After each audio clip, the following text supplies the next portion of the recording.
Alors sujet, je pense, bien plus sérieux pour débuter, parce que le CRIF vient de saisir le ministère de l'Intérieur et de la Justice au sujet de la marque de vêtements Seton.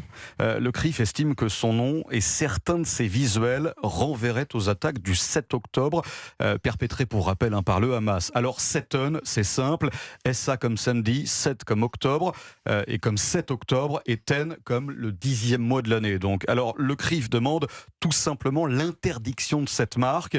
Alors, on pourrait croire que les fondateurs de cette marque jouent sur une certaine ambiguïté, parce qu'évidemment rien n'est dit explicitement, mais selon vous, Gilles Boutin et Joseph Massescaron, le doute est-il permis? Je vous pose la question, Gilles Boutin. Non, parce que il y a une vidéo qui est ressortie sur TikTok où la fondatrice de cette marque, qui appartient également à une association, donc oui, ça s'interpelle, voilà, une association de soutien aux Palestiniens, qui a lancé une marque. Et dans cette vidéo qui date du 31 octobre 2024, elle explique que en janvier, donc sous-entendu janvier 2024, cette marque a été lancée en soutien aux Palestiniens victimes, dit-elle, du génocide. Elle utilise le terme. Le discours habituel, voilà, selon vous. Ce terme de génocide qui n'était pas employé jusqu'à la réponse israélienne à la suite des attaques du 7 octobre. Alors, effectivement, j'ai retrouvé, moi, une interview, si je puis dire, sur un site communautaire de l'une des fondatrices, qui explique que cette marque est née à Paris en 2023,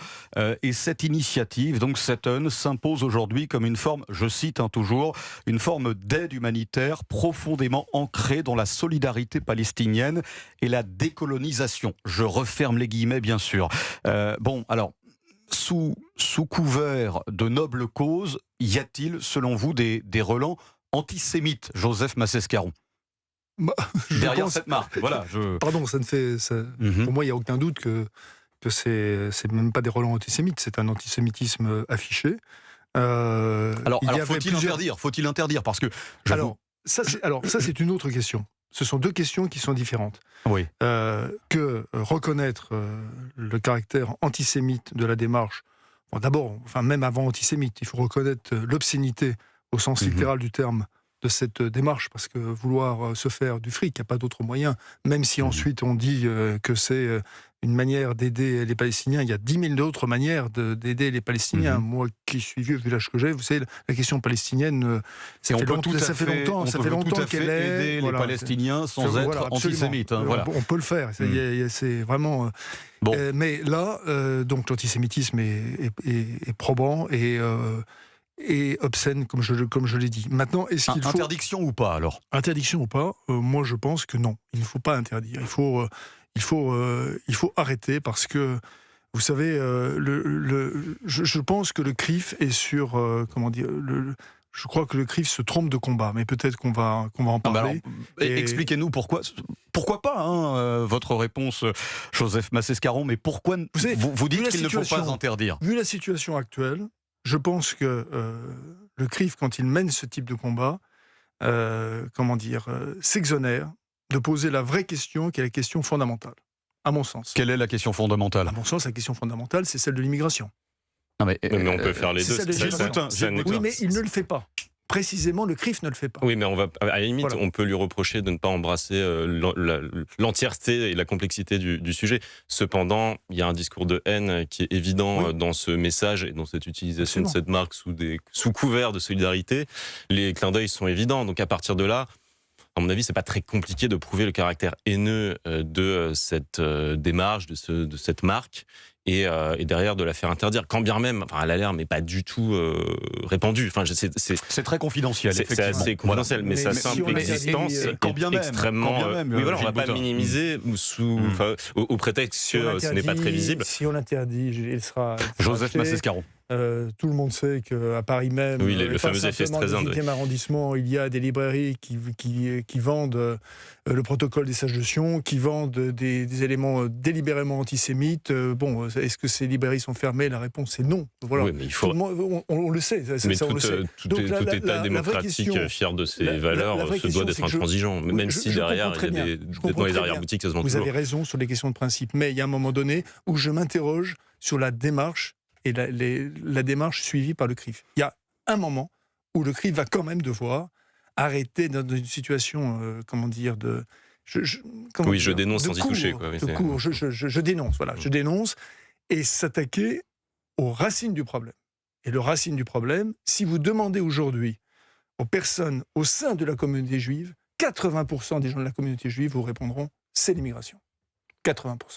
Bon, alors d'origine, de pays à l'islam majoritaire, et on sait que la question israélienne suscite une grande haine dans beaucoup de notamment pays. Du Maghreb, pour le dire très, très justement, où, bien sûr, malheureusement, beaucoup de jeunes, pas tous, bien évidemment, il faut toujours se garder d'essentialiser, mais beaucoup de jeunes sont biberonnés à l'antisémitisme. Donc vous dites que parce que la cause est plus profonde, Joseph Massescaron, il n'y a pas lieu d'interdire cette marque, effectivement très confidentielle.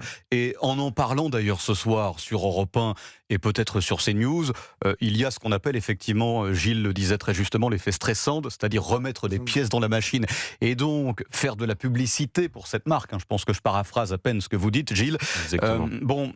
Selon vous, parce que la cause est plus profonde, Joseph Massescaron, il n'y a pas nécessité d'interdire. C'est ce que vous dites? Non, en tout cas, c'est pas le problème le plus urgent. On ne peut pas dire que l'on mène un combat. Je respecte le CRIF infiniment. Les gens du CRIF sont extrêmement sympathiques, mais il y a un moment donné, très franchement, il faut qu'ils s'interrogent. Il faut qu'ils fassent leur examen de conscience. Réellement. C'est-à-dire sur le combat qu'ils mènent. Sur l'utilité des combats qu'ils peuvent mener parfois. C'est-à-dire qu'ils ne posent pas le fond du problème. Ouais, moi, je veux bien comprendre ce que vous dites. C'est-à-dire qu'effectivement, le CRIF est tenu par des gens extrêmement bien éduqués, très polis, peut-être trop policés d'ailleurs. Très policés. Et un policier correct. Jonathan Arfi n'est pas très policé, il est même pas du tout langue de bois, Gilles Boutin. Manifestement, là-dessus, je rejoindrai Joseph. C'est-à-dire qu'effectivement. Ils aiment bien les gouvernements, ils aiment bien l'État, ils aiment bien une forme d'entre-soi également, mais qui est utile, hein, bien sûr, pour faire avancer. Mais ça ne suffit plus aujourd'hui. Ses interlocuteurs à lui, Jonathan Arfi, sont également ceux qui manient la langue de bois. Moi, je me souviens par exemple du discours de Sébastien Lecornu, que j'ai lu en entier, pour l'hommage au père Hamel.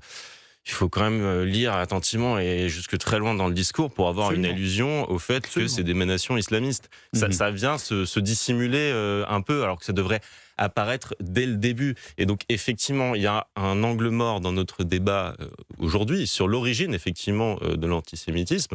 Il y en a différents qui s'expriment, mais celui d'aujourd'hui, majoritairement, est d'émanation islamiste et il serait bienvenu de le mentionner. Et donc, par extension, comme vous le disiez, lié à l'immigration, ce qui est tout à fait logique. Donc, voilà, et c'est ce qu'on dit depuis 3 ans désormais, déplacement du problème israélo-palestinien ici chez nous à cause de ces communautés dont vous parlez. Alors, c'est quelque chose Joseph Massescaron, c'est quelque chose qui remonte à très très loin, hein, parce que en 2002, Le Figaro faisait ça sur un livre. Les chiffres sont là, Joseph Massescaron. Sur un livre de Pierre André-Taguieff qui s'appelait La nouvelle judéophobie. Et dans ce livre, il y avait tout.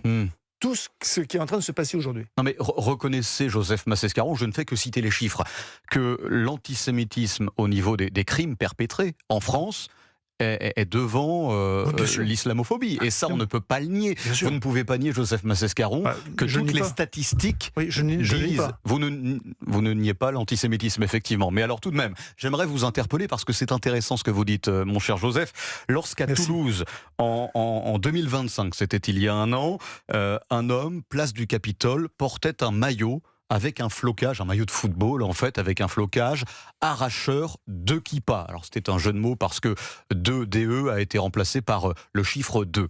Cet homme a été condamné à 9 000 € d'amende et condamné pour provocation à la haine raciale. Est-ce que vous comprenez cette condamnation ou pas, Joseph Massescaron ? Alors, là encore... parce que c'est de l'antisémitisme, on est dans la banalisation. Oui, est-ce que vous comprenez ou est-ce que selon vous c'est trop sévère? On n'est pas dans le même fait parce que pourquoi?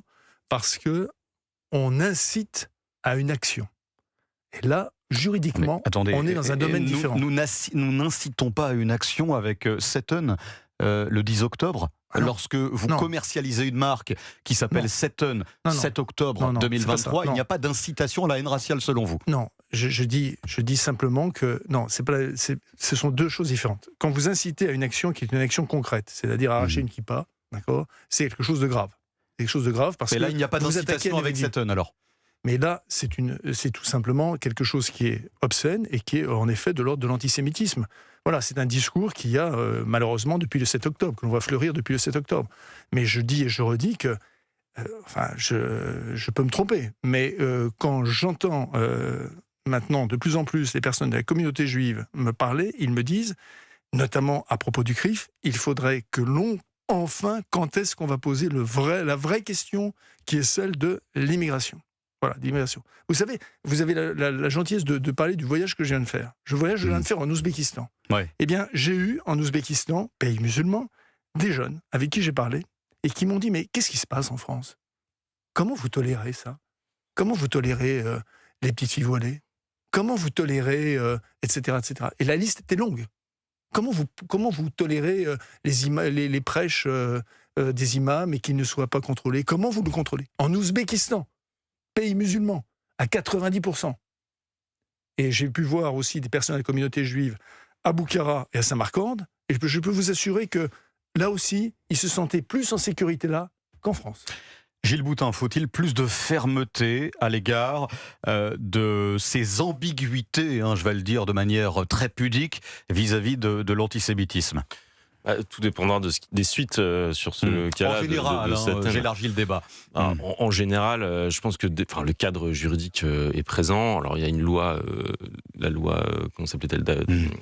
J'ai oublié mais la loi condamnant les actes antisémites. Et en fait, ce que je pense, c'est que il y a trop de condescendance et trop de discours, on va dire, complices. D'ambiguïté dans la société française. Et donc, à cet égard, la loi doit effectivement s'adapter au discours double. Et typiquement, ce Satan, je ne sais pas si je prononce bien c'est exactement Satan, ça. Voilà, ça. Veut dire bon appétit, semble-t-il, en arabe, alors, quelque chose comme ça. De santé, apparemment. De c'est santé, ce que disait donc si une on des fait fondatrices de cette organisation. Voilà, donc si on fait une analyse textuelle, c'est d'un mauvais goût extrêmement profond, puisque on peut aussi y lire donc la date des attentats. Partant de là, est-ce que justement, donc, on pourrait quand même en déduire qu'il s'agit là d'une jubilation par rapport à ce qui s'est passé et d'un encouragement à ce que cela continue. Donc en fait, c'est l'application derrière. Est-ce qu'on a des magistrats qui derrière on saura savent appliquer la loi et avoir suffisamment de discernement?